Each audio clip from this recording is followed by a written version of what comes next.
하나님의 은총과 평화가 우리 가운데 임하시기를 빕니다. 지난 한 주간도 여러 힘든 일들이 우리를 잠들지 못하게 했습니다. 출생 기록은 있는데 출생 신고가 되지 않은 아이들이 2,000명을 넘는다고 합니다. 표본 조사만 했는데도 매일같이 우리가 상상하기 싫은 사건들이 눈덩이처럼 늘어나고 있습니다. 보호받아야 할 어린 생명들이 꽃을 피우기도 전에 덧없이 지고 마는 것을 보면서 불구덩이인지도 모르고 뛰어드는 분화비처럼 세상 영화만을 바라고 달리는 뒤틀리고 일그러진 우리 사회의 부끄러운 민낯을 보는 것 같아 마음 둘 곳이 없습니다. 모두가 이기적인 마음을 내려놓고 하나님께 속한 생명의 소중함을 잊지 않기를, 그리고 주님께서 어린 생명들을 그 크신 품으로 안아주시기를 바랍니다. 계속되는 호우로 인명과 재산 피해가 급격히 늘어나고 있어 많은 이들의 시름이 깊어가고 있습니다. 우리의 도움이시며 능력이신 하나님께서 재난과 힘겨운 싸움을 벌이고 있는 이들을 지켜주시기를 간절히 기도하며 오늘 복음을 함께 나누겠습니다. 성부와 성자와 성령의 이름으로 말씀드립니다. 마테오는 하나님의 나라에 관한 예수님의 가르침을 그의 복음서 13장에 모아두고 있습니다. 씨 뿌리는 자의 비유는 그 첫 번째 가르침으로 우리에게 친숙한 이야기입니다. 하지만 너무 익숙해서 스쳐가듯 복음을 읽다가는 자칫 함정에 빠질 수 있습니다. 비유는 보통의 사람들도 쉽게 이해하도록 하나님의 나라를 설명하는 방식이지만 꼭 그렇지만도 않습니다. 누가복음 16장 야근 청지기 비유에서 예수님은 주인을 속인 청지기를 칭찬하며 그러니 잘 들어두어라. 세속의 재물로라도 친구를 사귀어라. 그러면 재물이 없어질 때 너희는 영접을 받으며 영원한 집에 들어가게 될 것이라고 말씀하셨습니다. 여러분은 이 비유의 의미를 해석하실 수 있습니까? 저는 잘 모르겠습니다. 비유는 마치 미로와 같아서 자칫 출구를 찾지 못하고 엉뚱한 결론에 닿을 수 있습니다. 그래서 어렵습니다. 예수께서 오늘 비유를 들려주신 다음 들을 귀가 있는 사람은 알아들어라 말씀하신 것도 그 때문입니다. 오늘 비유는 4가지 유형의 토양에 대해서 말하고 있습니다. 어떤 씨는 길바닥에 떨어졌습니다. 그 씨앗은 발아되지 못하고 새들의 모이가 되고 맙니다. 다른 씨는 얕은 흙에 떨어졌습니다. 싹은 나왔지만 해가 뜨자 말라 죽고 맙니다. 일부는 가시덤불 속에 떨어졌습니다. 가시나무가 자라자 숨이 막혔습니다. 그러나 어떤 것은 깊고 잘 경작되고 잡초가 없는 밭에 떨어져 100배, 60배의 수확을 거두었습니다. 우리는 주일학교에서 오늘 비유에 대해서 배웠습니다. 그것으로 충분합니다. 제가 말씀을 드리는 동안 여러분은 벌써 나는 어떤 유형에 속한다고 판단을 내리셨을 겁니다. 더구나 오늘 비유는 예수님께서 비유에 대해 설명하시는 거의 유일한 이야기로서 설교에 더 이상 부과할 말씀은 없습니다. 오늘 비유를 읽으며 우리는 나는 어떤 유형의 토양일까를 생각합니다. 이는 잘못된 질문은 아니지만 지극히 개인주의에 근거한 질문입니다. 그와 같은 질문은 자신보다 다른 사람의 신앙 정도를 판단하려는 유혹으로 우리를 잘못 이끌어갈 수 있습니다. 그런 충동은 우리의 좋은 토양을 황무지로 변하게 할 것입니다. 그래서 히포의 어거스틴이 누구도 자기가 다른 사람보다 더 가치 있다고 말해서는 안 된다고 교훈하듯 중요한 것은 다른 사람이 어떤 토양인지 판단하는 것이 아니라 자기 성찰이어야 합니다. 오늘 비유는 MBTI나 애니어그램 같은 성격 유형 검사가 아닙니다. 내가 좋은 땅인지 아닌지 궁금해하는 것만으로 충분하지 않다는 것입니다. 오늘 복음이 던지는 질문은 그것만이 아닙니다. 먼저 우리는 나에게 하나님의 일을 방해하는 무엇이 있는지 스스로 물어야 합니다. 우리 중 누구도 완벽한 토양일 수 없습니다. 좋은 땅만 아니라 길바닥 같은 토양, 얕은 흙, 가시덤불이 뒤엉켜 우리 삶의 일부를 이루고 있습니다. 그렇게 우리 안에는 4가지 유형의 토양이 함께 섞여 자리하고 있습니다. 이런저런 일로 바쁜 우리는 일상의 무수한 잡초와 가시덤불 때문에 질식할 지경입니다. 그러므로 먼저 우리 자신의 영적 에너지를 약화시키는 것이 무엇인지, 어떤 잡초와 바위가 우리의 신앙 성장을 방해하고 있는지를 겸허히 살펴야 합니다. 그래서 우리 안에 하나님 나라가 자라는 것을 회방하는 것들을 제거하는 것으로 우리의 삶은 비옥한 토양으로 변화될 것입니다. 그 과정은 힘들고 고통스러울 수 있지만 시편 126편 시인은 눈물을 흘리며 씨 뿌리는 자 기뻐하며 거두리라 말하고 있습니다.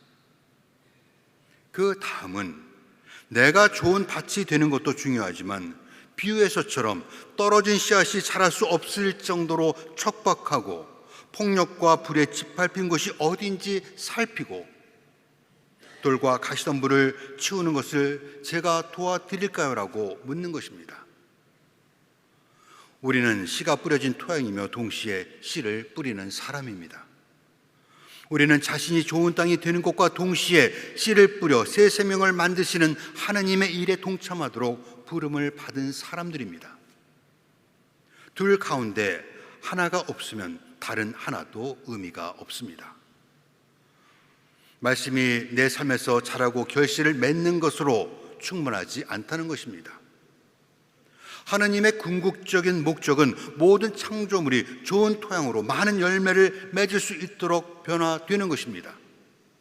우리는 그런 하나님의 목적에 기하고 있는지 물어야 합니다. 오늘 비유의 핵심에는 이 2가지 요소가 모두 포함되어 있습니다.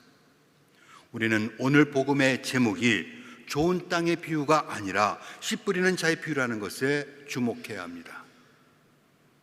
이는 오늘 비유가 우리에 관한 것이 아니라 하나님에 관한 비유라는 것을 말해줍니다. 그래서 제목만으로도 교훈이 됩니다. 하나님은 우리를 씨 뿌리는 자가 되라고 초대하십니다. 우리가 하나님 나라를 받아들이고 그 안에 살면서 하나님 나라의 믿음과 소망을 다른 사람들과 나누도록 부름을 받은 자로 살라는 것입니다. 그것은 섬기고 돌보고 위험을 감수하고 진리를 전하며 행동하는 모든 것을 포함합니다. 그렇게 살려면 우리는 많은 것을 낭비하게 될 것입니다. 제대로 된 농부라면 씨앗의 발화와 생존 가능성을 높이기 위해 세심하게 갖고 오는 고랑에 조심스럽게 씨앗을 심을 것입니다. 그런데 오늘 비유에서 씨 뿌리는 사람은 씨가 어디에 떨어지는지 상관하지 않고 제 마음대로 씨를 뿌립니다. 오늘 비유에서 씨 뿌리는 사람은 하나님 또는 예수님으로 상징됩니다. 예수님은 가는 곳마다 그렇게 하나님 나라의 씨앗을 낭비하셨습니다. 자신들만이 좋은 땅이라고 여기는 바리새파 사람들과 율법 학자들은 세리와 죄인들을 나쁜 땅이라고 진작에 단정짓고 있었습니다. 그래서 그들은 예수님께서 세리와 죄인들과 어울리시는 것을 보고는 씨앗을 쓸데없는 곳에 낭비하고 있다고 비난을 했습니다. 우리는 가시덤불과 돌박과 같이 강팍하여 가능성이 없는 이들에게 우리의 자원과 노력을 낭비하지 않을지 모릅니다. 예수님은 그렇게 하셨습니다. 예수님이 그러셨으니 우리도 씨를 뿌리는 곳이 좋은 토양인지 아닌지를 판단하거나 가리지 말아야 합니다. 콘크리트 작은 균열에도 어떻게 해서든 작은 꽃들이 뿌리를 내리고 자라듯 복음은 강한 생명력으로 어디에서든 자라날 것입니다. 이에 대해 바울로는 고린도전서 15장에서 이렇게 말합니다. 썩을 것으로 심었는데 썩지 않을 것으로 살아납니다. 비천한 것으로 심었는데 영광스러운 것으로 살아납니다. 약한 것으로 심었는데 강한 것으로 살아납니다. 이러한 소망과 비전을 가지고 돌밭이나 얕은 흙 또는 가시덤불도 묵묵히 씨앗을 뿌리는 것이 하나님 나라의 관점으로 사는 것입니다. 그러한 우리의 행동은 많은 것을 낭비하게 될 것입니다. 우리의 노력이 아무 성과를 얻지 못하거나 세상에서 인정받지 못할 수도 있습니다. 지금도 매주 이틀씩 주교자 성당 교우들이 서울역 노숙인들에게 급식을 제공하고 있습니다. 그러나 그들에게서 좀처럼 다시 일어서거나 변화의 모습을 찾아보기는 어렵습니다. 그렇다고 우리는 우리가 하는 일을 낭비라고 생각하지 않습니다. 계속해야 할 하나님의 사역입니다. 우리가 뿌리는 씨앗이 돌밭이나 길바닥 혹은 가시덤불에 떨어져 낭비가 되겠지만 괜찮습니다. 씨를 뿌리는 사람은 그것에 대해 염려할 필요가 없습니다. 사도 바울로가 나는 씨를 심었고 아폴로는 물을 주었습니다. 그러나 그것을 자라게 하시는 분은 하나님이십니다라고 말하고 있기 때문입니다. 우리가 하나님의 이름으로 하는 모든 일들은 허공으로 흩어지지 않고 풍성한 열매로 돌아올 것입니다. 우리가 지금 여기에 있는 것도 좋은 밭이기 때문이 아니라 하나님이 뿌리신 씨앗 중의 일부가 저와 여러분에게 떨어져 뿌리를 내렸기 때문입니다. 그러므로 우리가 복음을 선포하느냐 마느냐 하는 것은 선택사항이 아닙니다. 요한복음 14장에서 너희가 나를 사랑하면 내 계명을 지키게 될 것이다 말씀하신 예수님은 너희는 가서 이 세상 모든 사람을 내 제자로 삼아 아버지와 아들과 성령의 이름으로 그들에게 세례를 베풀고 내가 너에게 명한 모든 것을 지키도록 가르쳐라 말씀하셨습니다. 그런데 우리는 어떻습니까? 씨를 뿌리는 것을 주저하고 두려워합니다.